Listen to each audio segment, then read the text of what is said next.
Hey everyone, so something a little bit different today because the video you're about to watch is not mine. Instead, this is kind of like a repost or a mirror that Ocean asked me to share with you guys because it's a really, really important topic which I've spoken about a couple of times before. It's still very relevant, it's still very important, and Ocean did an absolutely fantastic kind of summary and update video that really covers everything in a lot of detail, and it's something that I think you should all be aware of. The video is in relation to the Anti-Theism international event which is taking place in Brighton on the 4th of April this year, which is incredibly problematic thanks to the organisers saying some really disgusting things in various interviews and press releases and so on. Both organisers have been involved in making excuses for sexual assault allegations. Neither really took a safeguarding policy seriously for the event. They finally implemented one, although how well any issues would be received, listened to, how well that safeguarding policy is actually going to be implemented is a whole different story. Ocean covers this stuff in a lot of detail, but for now I want you to watch his video and then I'll share my final views with you at the end. You know what I'm going to do? When you come to the event, I'm going to put my hand on your knee. I'm going to rub it up your leg. I mean, they tell me that atheists are the more rational ones. They keep telling me that.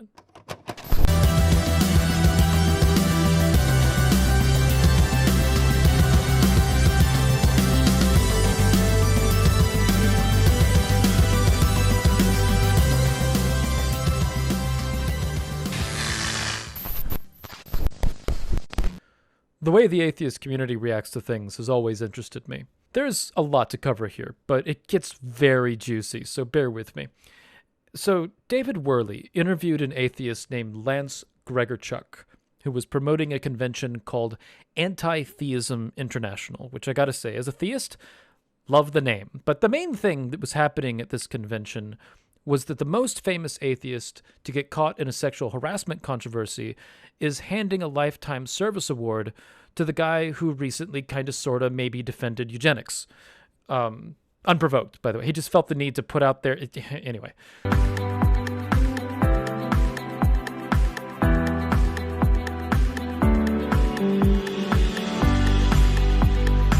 Good job. There's plenty of people that love that side of atheism, no matter how over the top they get.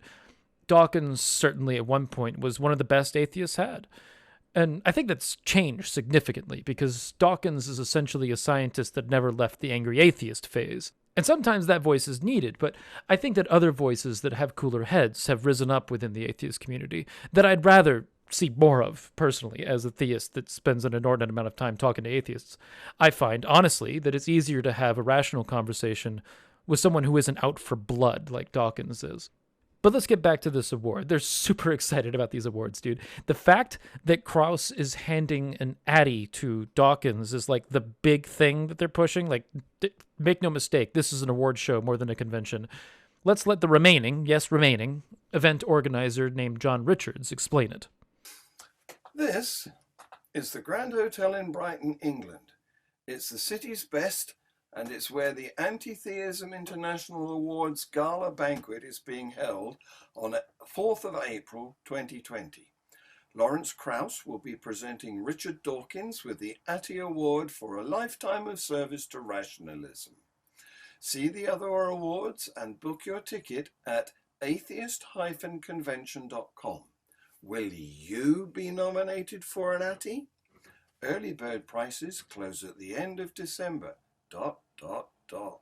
I love this guy so much. These awards are, in a word, worthless. But man, are they puffing them up. There's an award for Jesus Mythicist of 2020, as well as like the obvious hero-worshipping Hitchens Trophy for atheist eloquence, which is... Speaking of hero worship, there's a painting. Anyway, all that aside, look, it's clear that John Richards and Lance Gregorchuk, the known organizers of this event, or like Lance Gregorchuk, I guess, is an ex-organizer now, but we'll get to that. They're following the age-old formula of name recognition to grab attention, which that's nothing wrong with that. Have you ever wanted to meet Richard Dawkins or Lawrence Krauss? Well, come to this event. You'll also get to visit the painting, I imagine. But a controversy started to pop up, less about Dawkins and his politics or whatever, and more about Krauss. Now, Lawrence Krauss has been accused by a number of women of sexual misconduct, including assault and harassment. Now, whatever your feelings are in the Me Too movement or canceling are, this brings up two very valid questions. What is the justification for bringing in Krauss? And what harassment policy, if any, is in place for this event? If someone brings up a concern about harassment at the event, will they be listened to? Is there a system in place that can be approached? Back to David Worley. Now, Worley asked the first of these two questions on his channel to Lance Gregorchuk during his apparently drunken, according to his fellow organizer, interview with David. Now, Lance answered in probably, it was about the cringiest way possible. I do have one pressing question for you. Way more prepared than you were with me, because you were not prepared with me. I still have one question for you. Go ahead. Is it right to platform Lawrence Krauss given his sexual assault allegations? Absolutely. Absolutely. Please, do not look at you. Look at you. Look at you. Let's look at me and look at you. You have never. Come on. You two. We're guys. And now we're going to talk about this on the guy level. We're not going to talk about this Krauss level. We're going to talk about this guy level. You never got wrong signals? You never got wrong signals from a girl that you thought she likes me, she didn't like you, and you touched her? I'm speaking specifically more like the... I'm not talking about anybody else. I'm talking about you personally. Come on, dude. I did it. You did it. Look, come on. We're not the best looking guys in the world. I wouldn't be able to specifically point out a moment where I thought they were leading me on. No. Yeah. Didn't know. Did you know? Come on. When you were 15, 16, 17, did you get the signals? I didn't get them.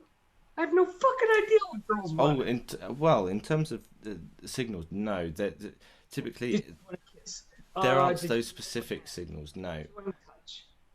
Seriously, dude? If you didn't get it, I didn't get it either. And Krauss, he's just in the higher Heinlein. That's all it is. They could have nailed me, you, anybody else. Sure, I'm very questioning of how it's all happened at once for Neil deGrasse Tyson, for Krauss. Who else was it? Somebody else was. But then there's videos that come out from people like Christina Rad where they end up saying they touched my leg, they turned it around, they grabbed me. We don't get signals from women. I mean, I'm lucky. Here's the thing. I've been married for 20 years. I got it. But beforehand, I didn't know if I should touch her leg or touch her arm, or trust me, 20 years ago, I was like you are today. Let's be honest. Seriously, you're out with the girl. Yeah, and I'm not going to Krauss or anybody else. I'm not going to do it. But seriously, you're out with a girl. I'm out with a girl. I'm not out with the girl because my wife would kill me. But if she didn't kill me, I'm out with a girl. You're out with a girl. She's nice. She's flirting her hair, and you're like, okay, how do you do this? Hello, my name is Lance. I would like to. What do you do? Hand, eye, heart. No, please. Full disclosure.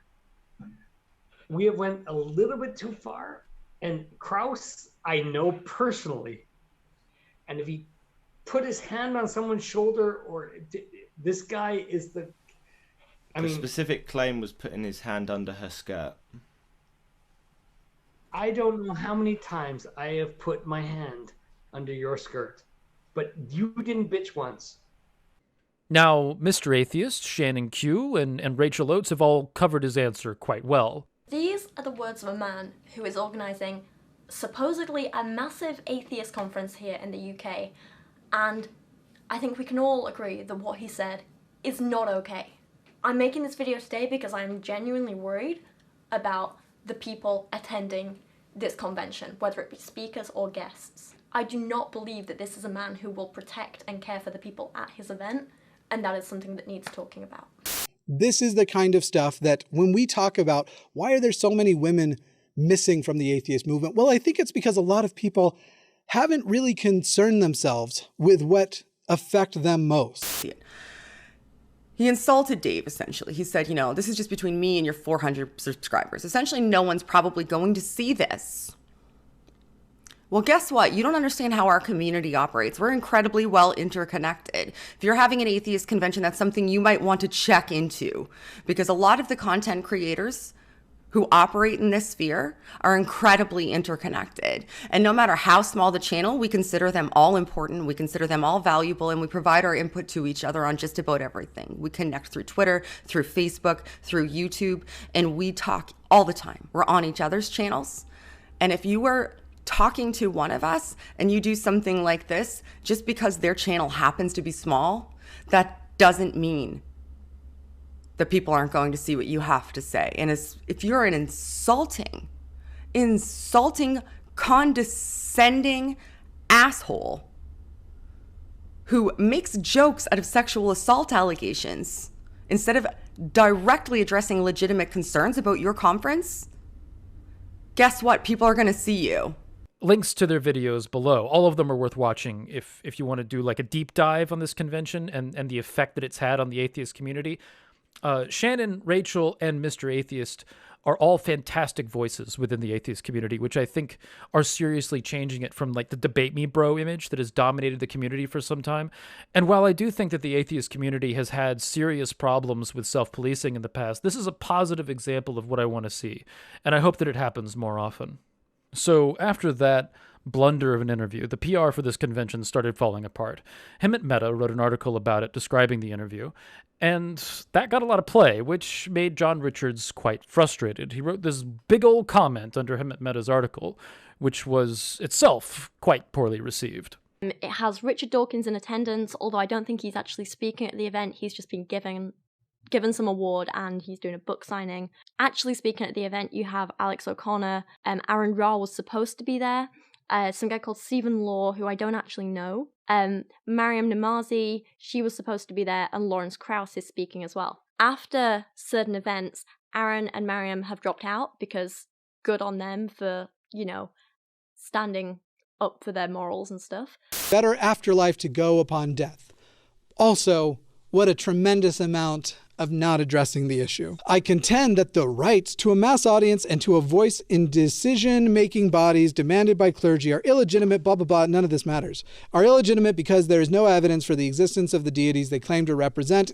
He's using this as an ad. He's using this opportunity to advertise their piss-poor response to, hey, is this okay to have a person with these kinds of allegations? Of course it is. Everybody does it. It's not a big deal. It's not different. He's just more famous. Now he's trying to change the subject. Sorry, it gets me really emotional. He's trying to change the subject. He's saying, no, look, we want to talk about, religion and how terrible religion is. Stop trying to derail it with your stupid feminism and your Me Too. We're not doing that. We're saying you are putting on an event. It doesn't matter what the event is. What is important is that everyone in attendance of your event is safe. Links in the description.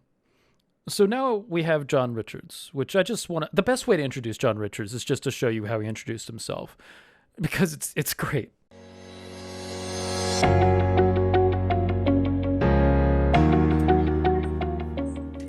Hi, Rachel. I haven't seen your emails, so that's why I haven't responded to them. I don't know. But I've discovered on your YouTube site that you would like a response for me, so here it is. I notice that you have a teddy in shot, so I'd like to introduce my daughter's cuddly pink pig. Say hello, Poppy. I just want to point out also that he played this video off as his official request for Rachel to speak at his event. And he later tried to say that there was no sarcasm in this video, which I don't detect any sarcasm whatsoever. There's none. There's no sarcasm at all. I need help. I'm not an authority on safeguarding, nor am I an expert. I only have opinions. Maybe you're an expert, or maybe you're an authority. I don't know. Or maybe you're an opinionated person like me. But it's not just the Anti-Theism International Convention, is it? I was a guest speaker at St Andrews University recently. I wasn't made aware of any safeguarding policy they may have, and I wasn't required to sign up to any standards of behaviour. Afterwards, the students took me to a pub. It was full of people of all sorts. We just walked in. There was no acceptable behaviour agreement check. So Rachel and Jimmy / Mr. Atheist covered his response to Meta's blog really well. This piggy video went under the radar until a little bit later, and links to their videos are below. But I want to point out something that he put in there, just to discuss how this guy communicates, because there's a redirect in there that tries to appeal to atheist sensibilities, which seems to have worked in some cases. So here it is. He talks about how he sacked Lance. No discussion at all as to what he means by that or why this happened. He redirects to talk about his daughters, tries to say that he doesn't want the convention to be associated with the controversy around Me Too. He suggests that consent was different when he was a kid, and then he goes into his standards. He talks about how there's no connection with David Silverman, and that Lawrence Krauss is there for something other than his achievements in sexual harassment, and that Krauss's wife will be there to make sure his hands stay put. Now, at the time, I wanted to know if everyone was going to be provided with a watchful and suspicious wife. I wound up just assuming this was the rule, which I think is entirely reasonable. Anyway, he continues. He wants to know why the anti-theist convention should be derailed by making sure people are safe due to this not being the subject matter of the convention. He then goes on to say that religion does bad things. And the part about religion doing bad things is especially interesting to me as a redirect, because he brings up things like child abuse and homophobia as if to remind everyone that we need to hate religion together. And he ends with a grandstanding, go ahead and argue with me if you think this is not virtuous, which is, it's a giant straw man. It's hey guys, we all hate religion. By the way, stop being concerned about things you're concerned about. Religion is bad because of these extreme examples. Let's hate religion together. Dear God, I hope this works. Now, he seems to think that for whatever reason, he can distract everyone from the actual problem by appealing to the biases of atheists and convincing them into thinking that, no, we're all on the same side. But it didn't work, at least not with the names that I mentioned earlier. I mean, maybe it worked on some. At no point did human moral compass Cosmic Skeptic say that he was dropping from this thing. He's still going, according to his website. And a number of other speakers are still attached. But he followed this up with, well, a chance to defend himself was given to him by Shannon Q, and he promptly went over to her channel, and it was an interview. I don't condone any sort of misogynistic behavior. I certainly wouldn't want anybody to think that they're at risk of molestation. He was pointing out that in some respects she might be, and I'm making an implication here. Perhaps he was pointing out that in some respects she might be presenting herself as an object.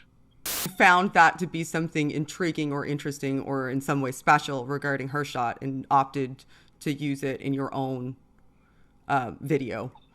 Well, directly responding to her. I perhaps rashly assumed that she likes cuddly toys and that she might.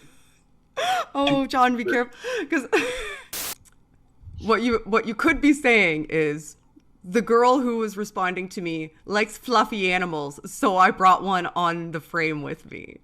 Oh, come on, that's a stretch. It's given the allegations. Do you think that it is okay to platform somebody like Lawrence Krauss? Well, since that's where it all started, right? Okay, well. You use the word allegations. And I wasn't present when the incidents occurred, and I don't suppose that you were. So my Christmas revolves around making sure that everything's prepared for him when he gets here. That's what I'm doing on Christmas. So are you in the kitchen? Well, I live alone, so if I'm not in the kitchen, then people aren't going to eat. He's 8, so he doesn't cook yet. May I get the context and relevance? Well, I was going to invite myself to your table. Oh, well, Okay. I'm not sure where to go from there. Just interesting way to end a stream where we discuss misogyny, asking your host if she's going to be in the kitchen. That was a solid choice. Okay, so... But it had relevant information, such as whether or not Lance was still involved financially. Firstly, I've sacked Lance Gregorchuk. So, starting off, he has fired Lance. I think Rachel and Shannon would all like to know, what does that mean? Do you just mean you took away his presenting gig? Because Lance was making a big deal during this interview with David Worley that he's the funder, that it's his money. He's the only one who's been brave enough to put his money where his mouth is. I mean, that's literally the argument he was making. So I'd like to know, is this still his convention? Will this be still to his financial gain if you're not going to make a correction? He's not going to come out and apologize that it takes sacking? And then I want to know why. Did you sack him because you disagreed with what he said, or optics, or what? How much influence does he still have behind the scene? Because if he's funding it, he's going to have some influence. I want a little bit more clarification about this and to what extent Lance is involved. What does it mean when you say Lance is fired? Does that mean that he's no longer in any way involved in the event itself and he's completely severed ties with the event, or does that mean he no longer holds a title? He no longer has any responsibility within the organization. So he is still involved with the event in some capacity? No. Oh, so he has utterly no involvement, not funding, not in any way organization. Is he going to be attending the event? He's no longer providing any funds for the event? Well, I'm not at liberty to reveal the identity of my sponsors. Okay. And whether or not Lance was even going to be there. What I'm hearing, and you can correct me if I'm wrong, is that he would still be welcome at the event. He's not barred from attendance. He's not barred from attendance, okay. But of course, everyone who attends the event, and that includes people who have bought tickets, that includes staff at the events, that includes the speakers at the event and all the guests at the event, mm-hmm.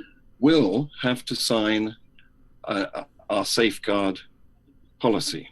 Okay, perfect. So we're gonna go into the safeguard policy too. I actually have it. I think my favorite part is when he uses the creationist "were you there" response to the Lawrence Krauss question, just completing the meme. At the time of the interview, there was a discussion about the safeguarding policy of the event. At the time, it was incomplete, and John did not send the recently updated version to Shannon despite the interview being on this subject. You'd think that Richards would have sent that ahead of time, but instead he did this.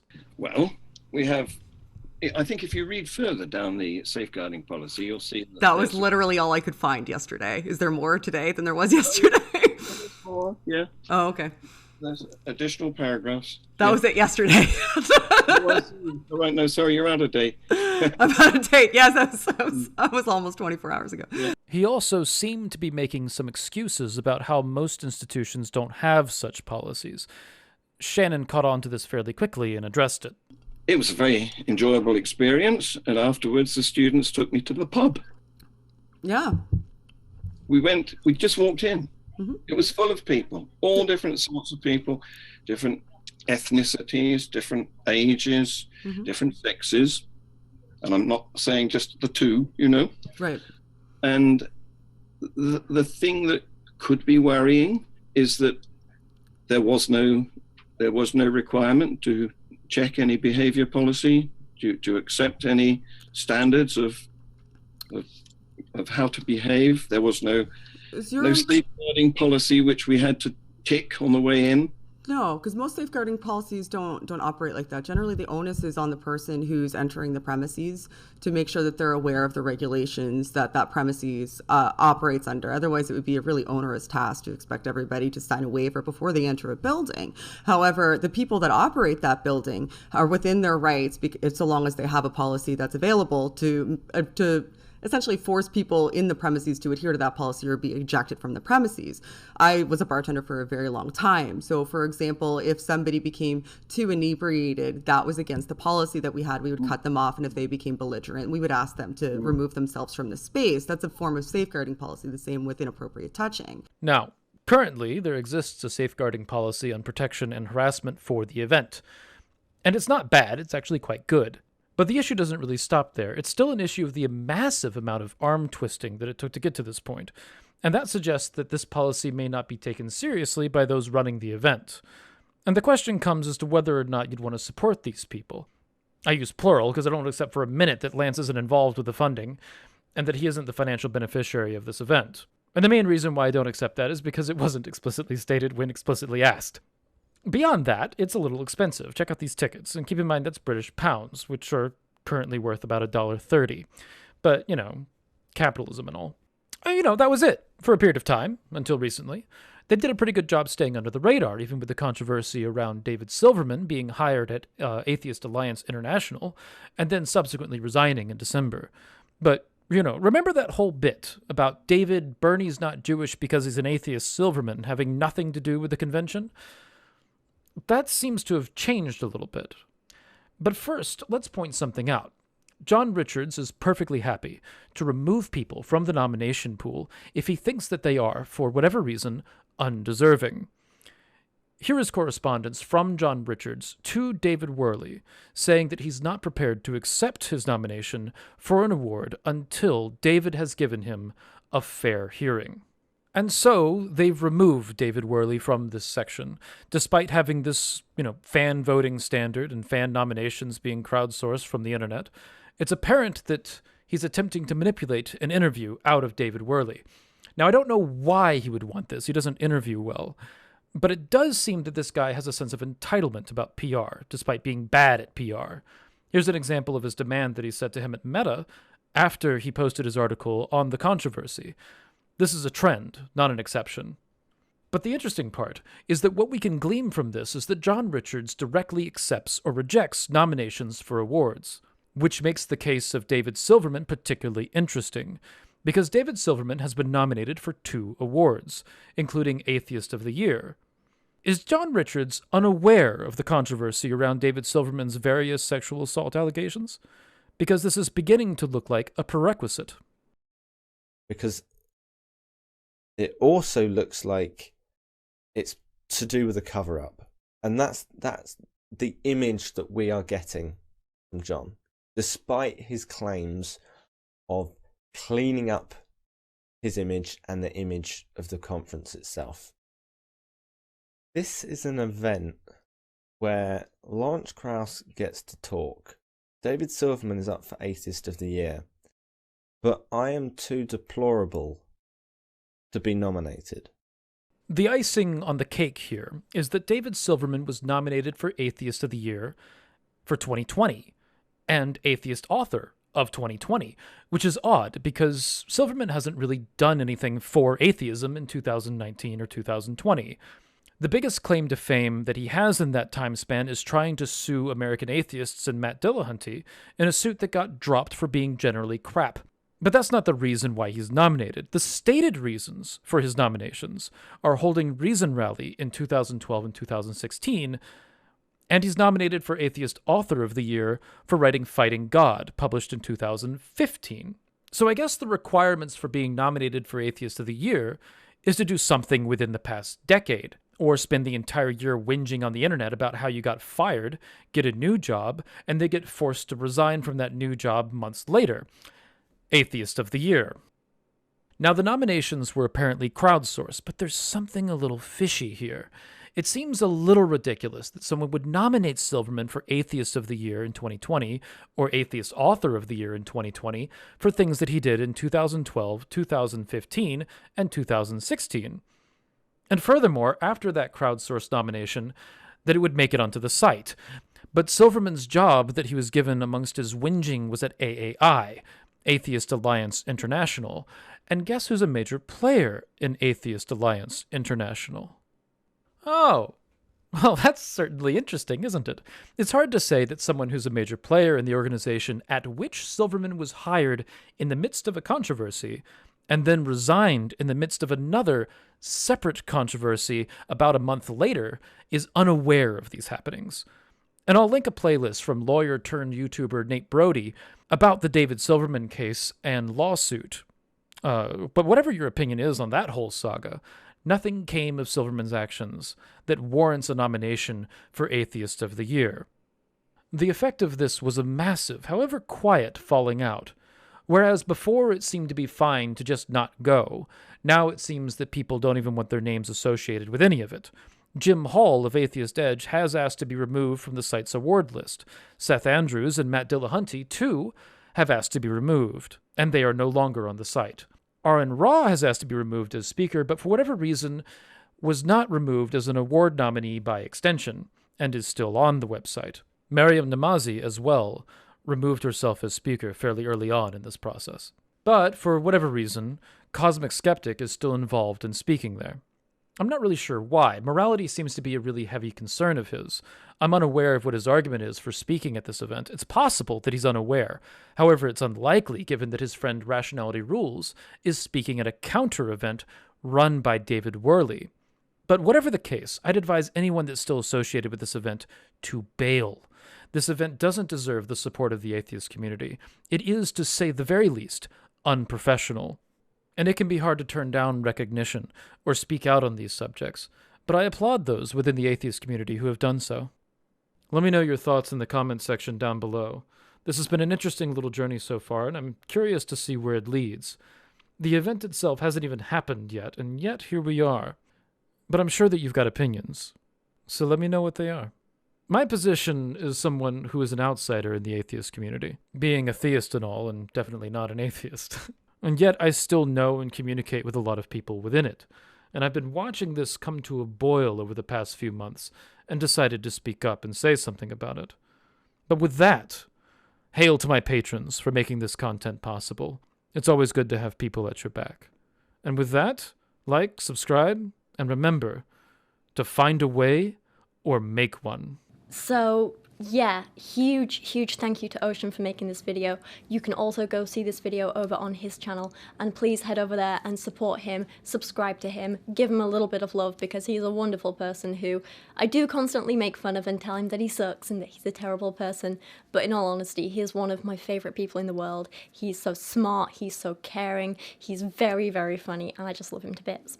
It really does mean a lot that he's talking about this topic, which is so kind of important to me and close to my heart, because as you guys probably know, I was one of the first people that Dave came to when he did this interview with Lance Gregorchuk, and he was like, look, this is not okay, can you help spread the word? And I was like, yes, of course, it's not okay, especially because in my interview with Dave just merely weeks before, we'd briefly spoken about this, and I wasn't hugely aware of the Lawrence Krauss situation during Dave's interview, but obviously after that interview I went away and looked into it and everything, and Christina Rad being like a friend of mine and someone who I've met and really respect and look up to and trust. Yeah, it's something that when Lance said all this stuff in the interviews kind of hit me quite hard, and it was something that I personally really worried about. John Richards, the other organizer, his initial responses to the backlash were just completely inappropriate and not okay. He sounded more like a spoilt child, being like, oh no, why is everyone mad at me? Rather than actually saying, hey, we're listening to your concerns and we're doing something about it. He was on the defensive rather than actually trying to make sure his convention was a safe place for guests and speakers, staff, everyone. There's a couple of things that Ocean didn't mention for various reasons, probably because like it wasn't really relevant to his video, but there were certain things that I had issues with. For example, so John released this like response video to me, which Ocean showed with his pig, and he showed clips of his daughter, and basically in it he really belittled me and kind of spoke down to me and was incredibly condescending.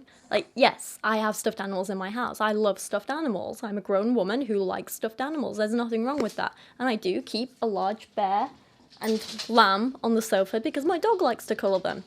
that doesn't mean what I was saying was any less serious or important or shouldn't be listened to. Several times, both in that video response, in the interview with Shannon, in emails and stuff, he was incredibly condescending and consistently tried to undermine my points or worries or concerns about the event not being safe enough by bringing up, oh, I like stuffed animals. Oh, she was wearing a dress. Obviously she wants men to objectify her. Stuff like that. And that's not okay. When someone comes to you and says, I'm not sure your event is a safe place, particularly for women, you can't turn around and say, well, are you sure you should be saying that when you're wearing a skirt? Do you know what I mean? I mean, okay, I'm paraphrasing, but... Let me give you another example. Somebody in Rachel's thread today said, why did you think it was appropriate to wear a dress like that for a subject like this? That's a horrible thing to say. Yeah, and she was wearing a low-cut dress. And this person, whoever, thought that if she was, you know, in favor of being treated reasonably, you know, like a person, rather than... I'm in favor of being treated like a person all the time. We're all in favor of being treated like a person. Certainly are, yeah. He was pointing out that in some respects she might be, and I'm making an implication here, perhaps he was pointing out that in some respects she might be presenting herself as an object. There was also the issue, which I did post about on Twitter and my community tab and stuff here on YouTube, where so he released that video, and apparently in it he invited me to speak at the event. The problem is he didn't send me that video, he didn't make sure I saw that video in any way, he just put it out there and it had about 10 views, not from me. And then he started going around emailing people like Aaron Ra saying, can you come back to the event because Rachel Oates is speaking about feminism there. And I had a really concerned message from Aaron being like, are you speaking at the event? This is what I've heard. And I was like, whoa, no, what the hell, no. That was completely inappropriate. That's not an okay response. I then asked around and asked if anyone else had been told this, and a couple of other speakers and potential speakers had. So I put out a public statement saying, no, I'm not speaking at this event. No, I've not been directly asked. No, this is not okay. It's still not an event that I support. So then John got really mad at me and sent me quite a long email saying, how dare you say this when, you know, I have been saying it, but that's not the point. Do you want to come speak at the event? And I said, no, I don't want to speak at your event. I'm rambling here. I don't have a plan for this video. This is what I do when I'm just stream of consciousness. This is just a stream of consciousness rant. Sorry. But yeah, so that annoyed me. The fact that he's just constantly trying to name drop at the event, even though, let's be honest, Dawkins isn't speaking there. He's probably... We don't even know if he's going to be there during the daytime event. All we know is he's there to collect an award in the evening, and he's still pushing that as a big selling point. There's, as Ocean said, some incredibly problematic people being nominated for the awards they have going on. I'm not sure if a lot of the new speakers that have been added to the event lineup are aware of the issues with Lance and John's behaviour. So that's something that is concerning, and that maybe the new speakers should be aware of and be made aware of and told about. If anything, I encourage you to send them Ocean's videos so they can be aware of the kind of event that they are speaking at and being involved in, as well as trying to get me to speak at the event. John Richards also asked people like Rationality Rules and Matt Dillahunty to speak, and they immediately turned him down because they were like, no, we can't support an event like this. Because, you know, they're decent people. There is a certain someone who is still speaking at the event who I basically was incredibly disappointed with the opinions he expressed about it in private. And I had a hell of a lot of people coming to me saying, why is X person still speaking at the event? And I was like, I don't know. I can't justify it. They haven't really justified it. And I basically said to them, look, I think you owe your fans an explanation, whatever you decide to do. And then I kind of lost it a bit at them, and it was kind of a big private argument, and we've not spoken since. So basically, I'm quite disappointed in that person still speaking at an event like this. But I don't know. I'm not saying that to try and cause drama. I'm just saying a lot of people think I'm friends with that person, which has never really been the case. We haven't exactly been close. I guess I wanted to publicly say that I don't support their decision to keep supporting this event. Basically, that's, I'm sure they have their reasons. I'm not sure I agree with their reasons or trust their reasons or think they're acting in the public's best interests, but it's not my call to make, it's their call to make. And if they've decided they still want to speak at the event and support it, there's not a lot I can do about it. I've voiced my concerns to them, they chose to ignore them. Yeah, and I guess the final point I want to make, kind of tacked on to the end of this video, is that you might have seen Dave Worley, who did the initial interview with Lance Gregorchuk. He has organised like a small event here in London to take place on the same day, on the 4th of April. It's going to be in the evening, and mostly it's like a little kind of, hey, Aaron, you're already coming to the UK, why don't we like actually make it worth your while and, give you a chance to speak to your actual fans and stuff there. So Aaron is going to be speaking with Lloyd Evans, who is another fantastic person who I cannot wait to meet. I've wanted to meet him for so long, so I'm really excited about that. I am going to be speaking there on a panel with some amazing, amazing women about women and feminism in atheism, which is going to be wonderful. And Steve, Rationality Rules, is going to be doing a live podcast with Dave, like a live interview, which is going to be really good. And then afterwards, we're all just kind of going to go for some drinks, have a laugh. It's going to be really fun. The event's only £20, and that's basically just to cover things like venue hire and help Aaron recover some of his costs for travelling to the UK since he turned down the event and stuff. Again, I feel like I'm rambling, sorry. But it's not in any way an event for profit. I'm pretty sure Dave is not making any money out of this. Ticket prices are literally only to cover basic expenses. Dave offered to pay me for speaking there, and I was like, no, out of principle, I'm doing this for free. So, like I say, it's not something I'm profiting from either. It's just something I want to do because I feel like as a kind of protest to this anti-theism event, it's a good alternative. And it's something where we can say, hey, look, we want to get together and kind of show on the day that this event, this behaviour, the way this has been organised, the way this has been handled is not okay. And the atheist community is doing better. We can do better. We should do better. This isn't what it's about. We're not all anti-theists who are okay with sexual assault allegations and who aren't going to call out people behaving like that. There's actually a hell of a lot of us, like Aaron, who sacrificed a hell of a lot of money to stand up for his kind of principles and say, no, I can't support an event with people like this. Anyway, sorry, thank you for listening and watching today. Thank you for watching Ocean's video. Please head over to his channel and support him, send him some love. Also, go send some love and support to Dave, who initially kind of brought this whole situation to light, to Shannon, who did a fantastic interview with John Richards and showed even more problems with him there, and to Mr. Atheist, who has done some fantastic coverage of this issue as well. Please go send them all some love and support. And for now, thank you for watching, and I'll see you guys again very, very soon.